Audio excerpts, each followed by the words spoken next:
terceiro áudio em que vamos falar sobre as profecias de Jesus. Lembrando que no primeiro áudio nós falamos das profecias diretas, em que a gente encontra nos livros dos profetas maiores e menores. No segundo áudio nós começamos a ler a Bíblia como um todo, nós lemos de Gênesis a Salmos, com a luz do Novo Testamento.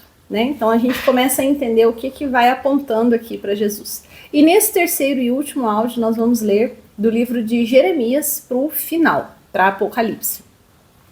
Então no livro de Jeremias nós temos uma visão de Cristo quando ele diz no capítulo 23, anota aí, 23 no verso 5. Jeremias diz: Eis que vem dias, diz o Senhor, em que levantarei a Davi um renovo justo, e sendo rei, reinará e agirá com sabedoria, executando o juízo e a justiça na terra. Nos seus dias, Judá será salva, e Israel habitará segura. E este é o nome pelo qual o chamarão: o Senhor, justiça nossa. Então aqui ele estava dizendo de quem? De quem? De quem? De Jesus. Que lindo, né?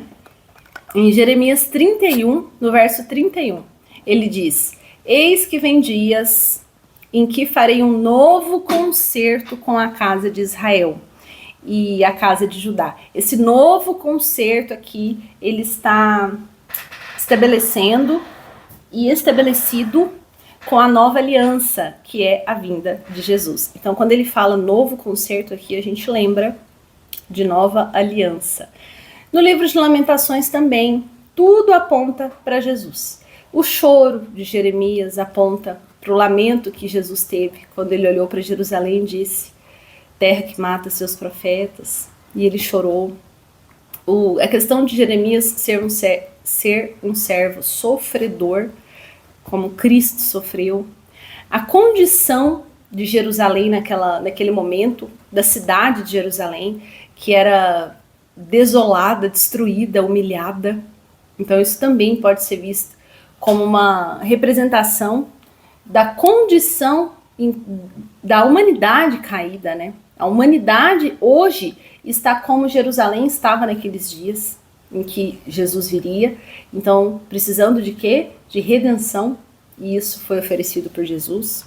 E depois, quando o livro fala sobre a busca por consolo divino, então isso aqui também está interpretado na esperança que a gente tem em Jesus, que veio trazer a redenção. Lindo, né? No livro de Ezequiel, lembrando, ele é um profeta também, do Antigo Testamento. No livro de Ezequiel, nós temos escrito visões que, segundo muitos estudiosos e intérpretes, essas visões de Ezequiel antecipam a vinda de Jesus e também o estabelecimento dessa nova aliança. Então as profecias aqui, elas estão principalmente através de visões de Ezequiel que são simbólicas, metafóricas, mas que quando você lê, sabendo que Jesus já veio, você consegue ver que aqui Ezequiel estava falando que Jesus viria. É mais ou menos sobre isso que nós estamos fazendo, né? A leitura do Novo Testamento, à luz do Novo Testamento. É como quando você lê um livro, sabendo que Jesus já veio, e você vê que no livro estava dizendo que algo aconteceria parecido com o que aconteceu. Algo aconteceria, que Jesus viria, e Jesus já veio. Então a gente consegue entender que aquilo que aquele profeta estava falando naquele livro já se cumpriu em Jesus. Então no livro de Ezequiel nós vemos esse cumprimento do livro em Jesus, quando Ezequiel fala da restauração de Israel, quando ele teve aquela visão muito famosa, está em Ezequiel 37, quando ele descreve a visão do vale de ossos secos que ganham vida com o sopro de Deus. Isso aqui simboliza a restauração de Israel, o renovo de Israel, a vida que voltaria para Israel. Quando Ezequiel dá o título que Jesus usa muito, Jesus fala frequentemente isso, e esse título está no livro de Ezequiel, quando ele fala filho do homem. Ele também se refere a si como filho do homem. E também quando Ezequiel fala sobre a porta fechada do templo, uma porta que nunca seria aberta porque o Senhor Deus passou por lá. Essa porta, tem vídeos na internet que você pode procurar. A porta de ouro, a porta fechada. A cidade tinha nome para as portas. Era a porta das ovelhas, a porta do lixo. E existe uma profecia em Ezequiel que essa porta, que quando Jesus entrou em Jerusalém, montado no jumentinho, lembra que nós falamos no áudio sobre Hosana? Nesse dia, quando ele entrou, aquela porta pela qual ele passou seria fechada. E sim, até os dias de hoje, aquela porta está fechada. Lá na nossa playlist no YouTube, existe alguns vídeos da Aline, lá em Israel, mostrando essa porta. É interessantíssimo de ver. Não deixem de assistir. Quando Ezequiel também fala sobre o príncipe e o novo templo, ele também está apontando para Jesus, que é considerado o templo.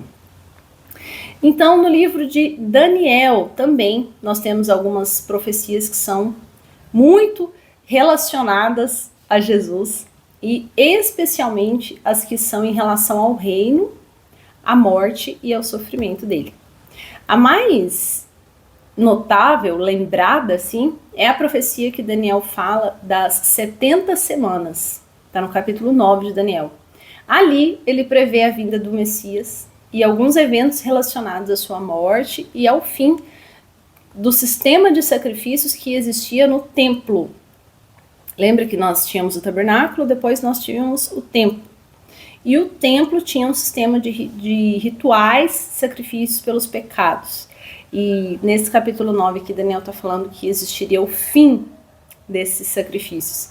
E realmente, quando Jesus veio, depois disso, até os dias de hoje, não foi construído o outro templo, que seria o terceiro templo, e realmente aquele sistema de sacrifícios foi encerrado. Temos no livro de Oséias, quando Oséias, no livro de Oséias que ele fala, do Egito chamei meu filho. E aí isso aqui lembra daquela vez que nós falamos lá do nascimento de Jesus, né? Que ele teve que fugir para o Egito. Gente, é muita coisa, né? Depois, quando você for lendo livro a livro, você vai entendendo como Jesus está, como é que eu posso dizer, subjugado, mas não é subjugado, como ele está inserido, sabe? Como ele está nas entrelinhas de todos os livros da Bíblia. É muito lindo de entender isso. No livro do profeta Amós, ele fala sobre a restauração do tabernáculo de Davi, do tabernáculo caído de Davi. E isso aqui também é interpretado como uma referência à restauração do reino de Deus, que vinha sob a liderança de Jesus. Amós também diz sobre o fim da fome espiritual. Isso está no capítulo 8 de Amós, no verso 11. Ele fala sobre uma fome, não de pão, e não era sede de água, mas era de ouvir a palavra do Senhor. E isso aqui é visto com toda certeza como um reflexo, um apontamento da vinda de Cristo. No livro de Obadias, nós temos também uma mensagem sobre o julgamento divino sobre a terra e sobre a restauração de Israel. E isso aqui, mais uma vez, pode ser visto como um reflexo do plano de Deus que resultaria em Jesus. Então, no livro de Jonas, nós também temos profecias sobre Jesus.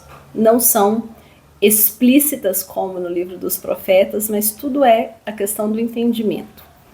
Veja comigo, quando Jonas fica no ventre do peixe por 3 dias, assim como Cristo ficou na sepultura, a pregação de Jonas como um prenúncio da pregação de Jesus, porque Jesus, ele menciona que os ninivitas que se arrependeram, lembra que Jonas foi para Nínive.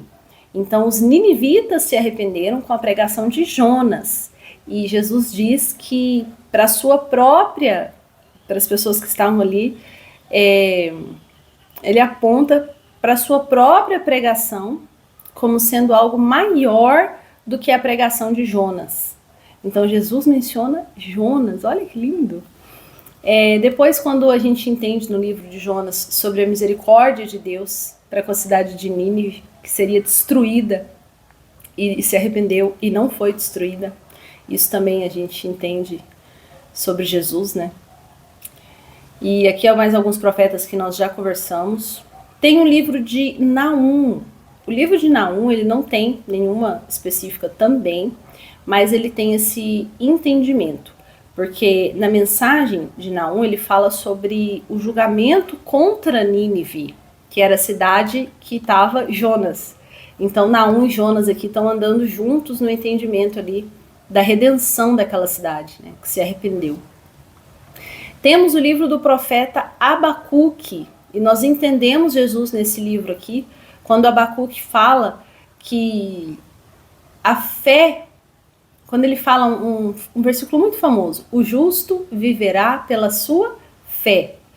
E esse versículo, está no capítulo 2 de Abacuque, no verso 4. Esse versículo, o justo viverá pela sua fé, ele é citado por Paulo no livro de Romanos, quando ele está escrevendo carta para os romanos, e em Gálatas também, depois no livro de Hebreus também, está escrito isso aqui, que estava escrito no livro de Abacuque. Então, quando Abacuque fala sobre uma justiça que viria através da fé, ele está falando de Jesus. E em Abacuque também fala sobre a vinda do Senhor, que é o dia do juízo final lá, e sobre a manifestação da justiça divina. E quando a gente fala justiça divina, nós sempre vamos lembrar de Jesus, que também é chamado de o juiz, o justo juiz. Lembra no áudio que a gente estudou sobre as menções de Jesus na Bíblia? Se você não escutou, volta lá. É o primeiro áudio sobre Jesus. No livro de Sofonias, nós temos algum assunto que aponta para Jesus também, que fala sobre o dia do Senhor, que é o dia do julgamento, da ira do Cordeiro, que fala sobre reino de paz e justiça, que é o reino de Jesus. E também Sofonias descreve a restauração da cidade de Jerusalém depois do julgamento, com uma promessa de que Deus habitará no meio de seu povo. E quando ele diz isso aqui, a gente entende o Espírito Santo, que está habitando em nós, né? Mais do que estar no meio do povo, ele está no povo, né? O livro do profeta Ageu também nos faz lembrar Jesus, quando ele fala sobre a reconstrução do templo, e ele fala no capítulo 2, no verso 7, ele aponta para a vinda de alguém que trará a glória e a paz ao templo reconstruído. E, claro, quando a gente lê isso, a gente lembra de quem? De Jesus.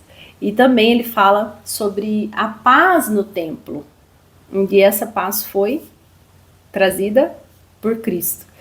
E é tudo, olha só que lindo, como tudo a gente vai lembrando, e vai lembrando de Jesus. E aqui nós encerramos esse áudio, terceiro áudio, em que falamos sobre a leitura do Antigo Testamento, conhecendo Jesus. E que lindo, né? Depois me conta aqui tudo que você aprendeu nesse áudio. Me conta sobre o que você está fazendo aí na sua Bíblia. Essa Bíblia já deve estar toda rabiscada, cheia de post-it, de anotação. E eu tenho muita alegria de estar participando desse seu tempo precioso de entrega, de conhecimento, de profundidade em Deus. Eu espero que esse áudio tenha sido tão abençoador para você, assim, tanto quanto foi para mim. E te espero no próximo áudio, no próximo estudo, em que nós vamos falar do cumprimento dessas profecias. Então nós vamos ler nos livros dos evangelhos agora, no Novo Testamento, falando onde eles ali citam e onde Jesus cita que houve cumprimento da profecia. Ah, que maravilha, né, gente? Cada vez que a gente abre a Bíblia, a gente vê uma coisa nova, uma coisa diferente, um entendimento mais profundo. E é isso que as escrituras vão fazendo com a gente, vão transformando a nossa visão. O Espírito Santo vai nos ensinando cada vez mais e está aqui para nos auxiliar até nisso. E isso é a maravilha de Deus, né? Glória a Deus por esse Espírito Santo que nos dá tanta sabedoria. Gente, um beijo, depois me conta o que vocês estão achando, como é que tá sendo aí para você e até a próxima.